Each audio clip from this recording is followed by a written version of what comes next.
लोकसभा आणि विधानसभेच्या निवडणुकीमध्ये आपल्या राज्यात नेहमीच वेगळं चित्र राहिलेलं आहे।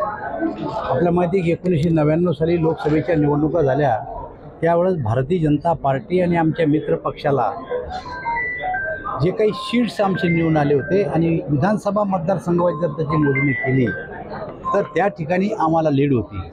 पण प्रत्यक्षात विधानसभेला मात्र लोकांनी त्याच वेळेस त्या दोन्ही निवडणुका असल्या तरी आम्हाला त्या टायमाला लोकांनी मतं दिले नाहीत आणि त्यामुळं लोकसभेत जी स्थिती होती त्याच्यापेक्षा कितीतरी पट चांगली स्थिती आता राहणार। त्याचं कारण असं आहे की केंद्राचा आणि राज्याचा जो अर्थसंकल्प आला त्या अर्थसंकल्पामध्ये जनहिताच्या अनेक योजना राज्यानं आणि केंद्राने जाहीर केल्यामुळं लोकांमध्ये समाधान आहे। मी अनेक वेळा स्पष्ट केलेलं आहे की लोकांनी मला जो कौल दिला तो कौल मी स्वीकारलेला आहे। मी राज्यसभा, विधान परिषद किंवा विधानसभा लढणार नाही। पक्षानं जर का मला सरपंच व्हायचं सांगितलं तर मी सरपंच व्हायला तयार आहे, पण मी कोणाला कधी उमेदवारी मागणार नाही, कारण मी 35 वर्ष आमदार खासदार राहिलो आणि त्यामुळं आता कार्यकर्ते पक्षाचा आदेश माझ्यासाठी शेवट आहे। माझं असं मत आहे की हा समाजाचा लढा आहे, याला राजकारणाशी जोडू नये आणि समाजाच्या भावना लक्षात घेऊन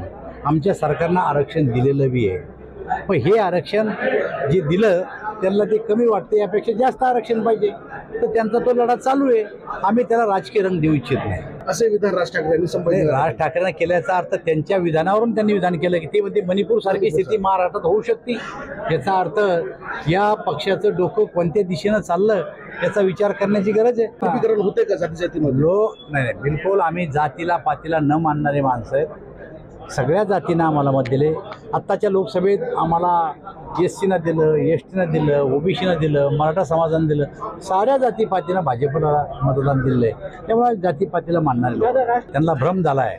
ते आज असं वागतायत की आम्ही आता निवडणूक झालो आहे, लोकांना गृहीत धरलं आहे महाराष्ट्राचे त्यांना, पण महाराष्ट्रातले लोक एवढे शुद्ध आहेत, तेवढे सुसंस्कृत आहे की कोणत्या वेळेस काय करावं हे महाराष्ट्रातल्या जनतेला फक्त माहिती आहे। आता मोदींवरही टीका केली राज ठाकरेंनी, ते म्हणतात 10 वर्ष झाले मोदी पंतप्रधान आहे, मात्र मराठा आरक्षणाचा प्रश्न कोणत्याही राजकीय पक्षाला कोणावरही टीका करण्याचा एक अधिकार आहे। आम्ही काही त्यांनी टीका केली तर आम्ही त्यांच्यावर टीका करतो, नाही असं नाही आहे। राजकारणामध्ये निवडणुकीच्या रिंगणात जाताना एकमेकावर टीका टिप्पणी होत असती, पण ती टीका योग्य की अयोग्य हे निवडणुकीतून लोक दाखवून देतात।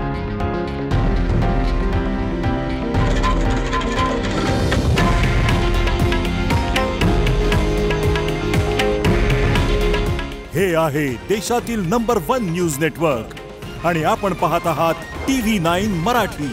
काळजी तुमची, हित महाराष्ट्राचं।